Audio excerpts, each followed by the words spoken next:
کے تحت اتنا بڑا واویلا کیا گیا، اتنی آوازیں اٹھائی گئی، ایکٹ کو پڑھے بغیر، بل کو پڑھے بغیر اتنی تنقید کی گئی کہ وہ بھی مؤخر ہو گیا۔ تو اس وجہ سے دیکھیں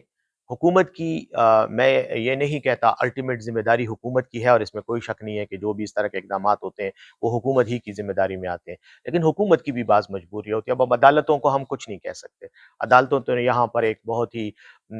سنہرے الفاظ میں پرسوں ایک فیصلہ بھی دیا ہے۔ اب اس قسم کی فیصلوں پر اور اس قسم کے اقدامات پر کوئی بھی شخص کیا کہہ سکتا ہے؟ مطلب ہم صرف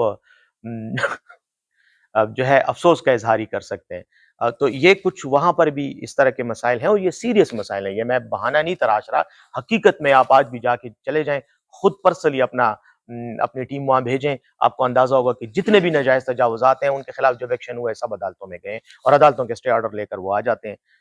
اسی طرح مائننگ کا مسئلہ ہے، اب ہم نے کل وزیر اعلیٰ نے ایک اعلیٰ سطحی اجلاس منعقد کیا اور اس میں یہ ڈیسائیڈ کر لیا کہ جو بھی ہوتا ہے ہم غیر قانونی کم از کم مائننگ کو ہم کنٹرول کریں گے، کیونکہ مائننگ کی وجہ سے بھی دریا میں سے چونکہ وہ ریت اور مٹی نکالی جاتی ہے، اس کی وجہ سے بھی بہاؤ کا فرق پڑتا ہے۔ تو یہ ساری چیزیں انشاءاللہ ہوں گی، لیکن بہرحال جو واقعہ ہوا افسوسناک واقعہ، اور اس پر میں افسوس کا اظہار کروں۔